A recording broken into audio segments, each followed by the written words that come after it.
Welcome to Episode 8 of Angela Watson's Truth for Teachers. I'm your host, Angela Watson, and I'm here to speak life, encouragement, and truth into the minds and hearts of educators and get you energized for the week ahead. Today I'm going to share some thoughts on how to approach teaching as an adventure. Welcome to the show. I want to start by thanking you for listening and encouraging you to leave a review for the show. Podcast reviews are super important. The more reviews we have, the more easily discoverable the show will be, and the more teachers will be able to reach and inspire. You can visit truthforteachers.com to learn more. I also want to thank this episode's sponsor, who is Snap Learning. Snap Learning is a provider of fantastic digital reading resources, including materials for close reading. You can get a free demo of the product at snaplearning.co. That's snaplearning.co, C-O. Now we have a rather unusual topic for this week. It's how to approach teaching as an adventure.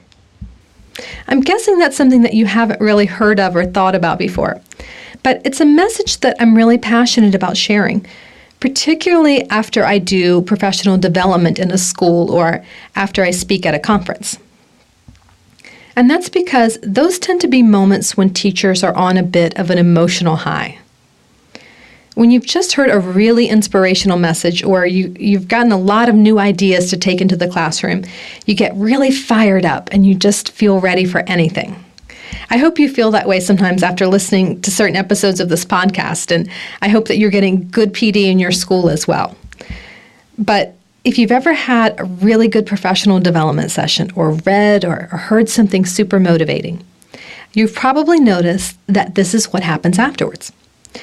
You step foot back into your classroom on Monday morning, and reality comes crashing down on you. Your work starts to feel monotonous or unrewarding again, or you start to feel discouraged and overwhelmed every time another new problem crops up. Everything you learned, everything that motivated you, it all goes right out the window, and you slip back into survival mode and those same old habits. Here's what I want you to do when any of that stuff happens. I want you to think of teaching as an adventure. What is an adventure to you personally? Is it skydiving? Is it exploring a new city that you've never been to before? Is it showing up to an outlet mall with $100? There are 3 elements of adventure that I want you to remember. The first is that every adventure involves the unknown. There is no adventure without an uncertain outcome. By very definition, you can't be certain about what's going to happen during an adventure. That's what makes them so exciting and fun. If your work in the classroom is feeling monotonous and boring, that probably means you're not taking any risks. A feeling of monotony is a sign that you're embracing only the known, and you're attempting to avoid the unfamiliar, and you're trying to avoid anything that's uncomfortable for you. You're sticking to the same old teaching strategies, and you're getting the same old results, and it feels boring after a while. It's time to shake things up, take a risk, try something new and unknown. Or maybe your problem isn't monotony, it's frustration. Maybe you're showing up to school with your game face on, and then 5 minutes into your day, you're discouraged again. That means you're letting the unexpected knock you off your game. So again, you need to embrace the unpredictable, embrace the unknown. Everything that happens to you in school, no matter how frustrating or time-consuming or seemingly pointless, everything that happens can actually be an opportunity to work toward your vision. It's an opportunity to learn something new. It's an opportunity to improve your teaching practice and your relationships with students. So every adventure involves risk-taking and the unknown. The secret to making teaching feel like an adventure is to embrace that risk and the unpredictability of it all, and to view that as part of the adventure of being a teacher. The second aspect of adventures is that they also involve the possibility of failure. There's a good chance that things are not going to turn out the way you planned. They might be better, or they might be worse.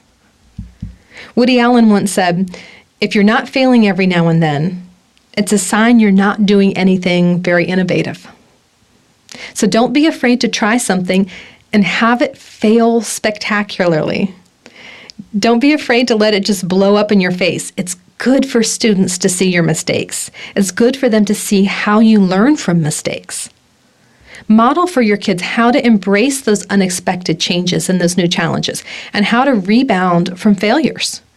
Show them how to learn from things that didn't go right. Have a positive attitude about it. Failure is how we learn. The third aspect of adventures that I want to share with you is this. Every adventure involves something that is not fun. You might have to save up money for it. You might be really, really tired afterward. You might have to travel a long way to get there. My mom always asks me how I can stand to fly so much to go speak to teachers. And I'm like, Mom, no one likes flying. I don't like flying. I like being in awesome places. It's worth it to be uncomfortable for a little while so that I get to experience something really cool. There are parts of the process that you just endure because you want the adventure. In teaching, you've got to endure the paperwork and the testing and the behavioral issues and the meetings and all that not fun stuff to get to the adventure of seeing your students learn and grow. You just buckle down and you get through the rest because you know on the other side of it is something that is worth all the effort and expense and inconvenience and discomfort. Watching kids learn is one of the greatest adventures you'll ever have.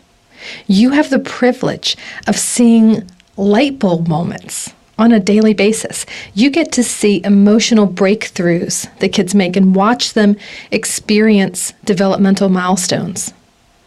You get to leave work each day knowing that there are children whose lives are better now than they were this morning, knowing that there are kids who are smarter now than they were a few hours ago, who are becoming better readers, better writers, mathematicians, scientists, and more, all because of the hard work that you put in. Don't let the hard parts of the job steal your sense of accomplishment and keep you from recognizing the magnitude of the job that you're doing. Don't let fear of the unknown shake your confidence. We never know what's going to come out of a kid's mouth or what's going to happen each day in the classroom. And that's not a problem. That's part of what makes it fun. Never be afraid to go on the adventure of helping kids learn and grow. Your failures and theirs are an important part of the journey. I'd like to leave you with a motivational quote for the week ahead that I call the takeaway truth. And this week's takeaway truth is a quote from Roberto Assagioli, who said, "There is no certainty. There is only adventure." There is no certainty, there is only adventure. You never know what's going to happen when you walk into your classroom in the morning. And rather than try to control every variable and create certainty where that's impossible, I encourage you to embrace the adventure. Embrace the unknown. Embrace the possibility of failure. Embrace even the parts that aren't fun. And choose to view teaching as an adventure. Thanks for listening. Have a fantastic week. You can do this. And remember, it's not going to be easy.